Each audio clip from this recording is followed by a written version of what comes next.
What's up, everybody? Welcome to Podcast Now. I'm Alex, and in this video, I want to talk about MJ in Marvel's Spider-Man 2. And I want this to start a series of videos. I've actually done this for past games like Star Wars Jedi Survivor, where I look at individual characters in the game. And I think Marvel Spider-Man 2 is a really good game to look at Venom and Harry and Peter, etc. So if there's any characters you want me to cover in future videos, definitely let me know in the comments here, and we'll pick the most talked about, characters that are in the comments. But I wanted to start with MJ because honestly, I was really impressed with her character, and she's not like an obvious one, right? Like Peter, Miles, Harry, those are obvious ones. MJ was a second tier kind of character, but you know what? She was vital in this game, and not just that, but I think her character was just really, really good. I think Laura Bailey did a phenomenal job playing her. So I want to talk about her strengths, weaknesses, her kind of role to the story in this video. And I want to start with the connection that she had specifically, I would say, with Peter. I had mentioned this once or twice before. I think that chemistry between Yuri Lowenthal and Laura Bailey, whatever they were doing behind the scenes, was incredible, because I think those two really worked off each other. And they had a couple really great scenes when MJ comes, and this is going to contain spoilers, by the way, just in case you maybe don't know, so we're going to jump into spoilers. When MJ comes back, from being screamed, that moment that her and Peter has, I think is really, really good. Her quitting, and I want to talk about kind of her character arc, because it was kind of in the backdrop of the game, and upon making my story explain video or story recap video, I watched the whole thing again, and kind of you notice, like, yeah, she's struggling, and it's there, like, she's part of cutscenes almost telling you this, but you're so focused on Peter and, the symbiote and what's going on with Harry that maybe it slips by you. MJ, I think, has a really cool character arc that's really talked about a ton when she becomes Scream. And I know there's been some, back and forth online of people liking it or not. As I've said before, I'm not into, I don't read the comics. I don't know the comics. I understand she's not Scream. She's never been Scream. So I can get, I guess, why that would tick people off. And that's fine. Like, if you don't like it, that's totally okay by me. But I will say, I think it worked for her character to be kind of this villain in that moment, to almost say what she was feeling deep down, right? And because of the symbiote, right, that kind of brings that out of you, how Peter, was talking about how he felt, how Harry talks about how he felt, and then MJ, and it's like it actually worked really well, because she had these kind of like pent-up feelings throughout the entire game, and maybe they go unnoticed. In fact, they kind of went unnoticed by the player, me, but they also went unnoticed by Peter, more importantly, right? And it's cool to see that. So I actually think, although she's never been it before, and maybe people don't like it, I think it actually worked out really well, because it's like she's had this job, and it's not working, right? She doesn't know what J. Jonah Jameson wants out of these art, which it should be kind of obvious. That's maybe the only flaw in that. They know exactly what he likes, right? He likes to label Spider-Man as a menace and as this evil character. So, of course, the articles that are going to work for him are articles bashing them. I mean, like, it's as simple as that. So that would be the one weakness, where she's like, I just don't know what would get through to him, or what he would, like, why did my article not get picked? Well, it's because he only cares about, you writing negatively about Spider-Man. So if you just do that, you're going to get, on the front page. And ultimately, one of her pieces was picked up, right? And that cutscene, I actually think that cutscene is really important. That's right before she turns into Scream, right before Harry knocks on the door. He tells her, like, yes, not only is this exactly what I wanted, but you need to do this going forward. And, you could see the look in her face of like, oh, I made him happy and I got my article picked. It maybe made some money or whatever, right? But it's not writing what I wanted. I don't get to write the things I want, and he's not going to kind of respect that. So her kind of behind the scenes arc, just as, like, her own personal arc, okay, throughout the game, I thought was very powerful, even though it was kind of on the backdrop, but almost purposefully, because Peter was supposed to kind of ignore it, so that, at the end, or when she transforms, she can kind of let it all out and say, like, it's always about you. It's always about your struggles. Like, I've been struggling behind the scenes here, and nobody seems to care. Like, I think that's really, really good stuff. On top of it, you had her relationships with everybody else. So a scene that I have talked about in multiple videos, we got to bring it up because it's an MJ specific video, when Peter gets stabbed and he's dying.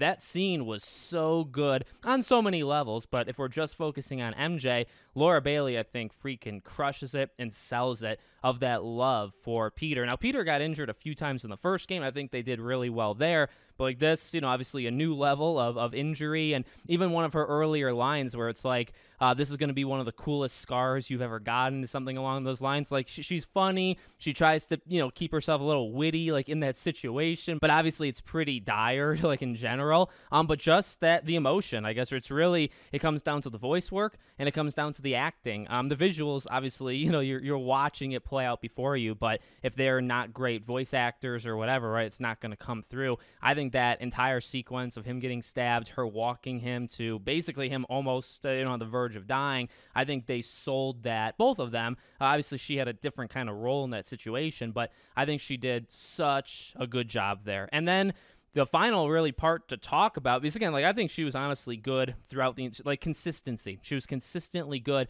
and that's not something I can say about her. I didn't mind her in the first game. I actually liked her upon replaying it. In fact, I made a retrospective video on my third channel, Back to the Past, and I talked about, upon replaying it, the chemistry between the two of them. I didn't realize how good it was. I don't think I realized it the first time I played it. It's actually really good, even back, 5 years ago. But there were some times in that game, and it's primarily because a lot of her stuff is through phone calls in the first game. She's obviously in it, and you play as her, but her playable moments kind of bring her down. They're not terrible. I've never thought her playable moments in one was terrible, but I didn't think it was ever good, so it kind of did bring the bar down. And a lot of her development, or just her presence, I guess, in the game, it was through phone calls, the majority of it. Whereas this game, I would say, actually, it's not even 50-50. It's way more in person, from when they're coming up with the plan to, again, some of the moments we've talked about, to even the beginning where she's offering to pay the mortgage on May's house. Like, she's visibly, she's present, in this game, and she really doesn't have, actually,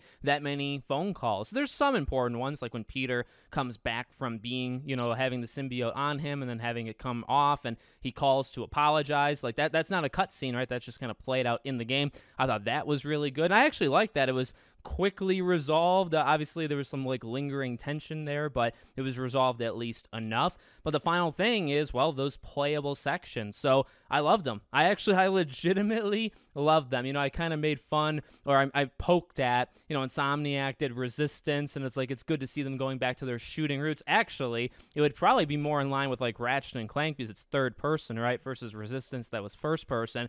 But MJ's moments, their playable moments, were awesome. And it's, again, like, as we talked about of my kind of love of the second game, one thing I love is that I really do think they looked at the criticism, and I think across the board, throughout the entire game, not just MJ, there were improvements over specific weaknesses in the first game. And clearly, the MJ missions, by a lot of people, were a weakness. You could debate about how bad or how good, there's obviously a range, but they, I think, fixed it, because her scenes were really good. Now, there's a couple. So she had some sneaking around ones, which I thought, it's not perfect. Like, the enemy, you have to make the enemy AI kind of dumb with her, because she can only take so many shots right before she's disposed of, let's say. So in her sections, breaking the line of sight is really all you need to do, right? Like, if there's an enemy and you duck and you get behind cover, they are like, oh, where'd you go? And they'll get close enough for you to do your kind of move and take them out. And I mentioned that before. I actually have no problem with her being somewhat skilled. Like, she's not that skilled, but she's able to like do hand-to-hand stuff, and she even mentions kind of the backstory of how that happened. I like that. I like giving reason for why this character all of a sudden can, kind of do a little bit of martial arts, right? And they did that. I have said one thing I don't necessarily love, the symbiote gun battle basically at the end. I love, I guess the smaller ones, like especially even in the cutscenes that we got of MJ, she's firing and she's on the floor, eventually, and it's like, she's just fighting for her life. I could buy that she could put up a fight, but when you fight like that elite boss and you shoot the canisters and you shoot it, it's like, all right, that's a little too much, because if he nails one hit on you, you should be dead. You're not Spider-Man, you don't regenerate, right? So I think they pushed it with her power level, like literally how powerful she is.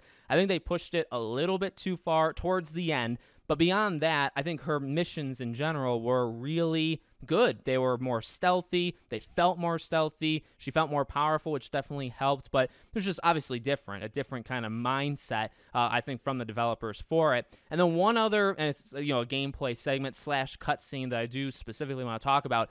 Her moment in the tunnel with Peter, Didn't we call that? Either me specifically or when we had kind of our roundtable discussion before the game came out. I'm pretty sure one of us have said in the past that exact scene, like a horror game-esque moment, was going to happen where you are crouching, where you are trying to be stealthy and you're going from point A to point B, and Peter is, obviously struggling, and it's dark and it's, atmospheric. I'm pretty sure we called that, and that's not a bad thing, because that scene, in fact, I was actually talking to my friend on Discord about this, where it's like that scene just rocks from the gameplay part of it, right, where you're going along, and obviously the visuals definitely help here, because it's about the tone, it's about the darkness, it's about some of the sound effects and what Peter is doing while MJ's moving kind of scared, right? And then you have the cut scenes to help it, right, where it breaks from that, and MJ's got to try to stun him, right, try to use sound to basically knock him out is what she does, right? I thought the entire scene, they needed to have that. We had said, like, Miles versus Peter fight, that needed to happen. You can see from the trailer how MJ is hiding from Peter in that one scene. We kind of had sensed there was going to be like not a stealth, but a more dark kind of either chase or whatever, which that's the ending of it, right? So the beginning is you kind of going after him, but it's still being more horror-esque, where you're going after this monster that's moving and breaking things, and you're scared and you can't handle it. And then the ending of it, where you wake him up and then you have to kind of dart, out of the tunnel. That scene, the entirety of that, was phenomenal. And from MJ, MJ honestly carried, so much of it. It really relied on her, because we're playing, as her against this dark presence. So I thought she nailed it. Laura Bailey, I thought she did such a phenomenal job. I thought the writing for her was really strong. And again, there's a reason why I wanted to start this series of videos with her, because I don't know if she's my favorite character in the entire game. Maybe you could actually probably make an argument for that. But, again, she's not the top billing, Spider-Man. It's called Marvel Spider-Man, you know what I mean? But you look at a character that's a little bit lower on the pole, and a character that was, not directly in front of us 24/7 in the game, but a really strong character in all gameplay, cutscenes, character arc, all that stuff. She fits that. And I'm honestly kind of surprised, because it's such a big jump, I think, from the first game. They did a really, really nice job with her. So let me know what you guys think in the comments. Make sure, as always, you're subscribed to the channel, bell icon turned on, and I hope to see you all on the next one.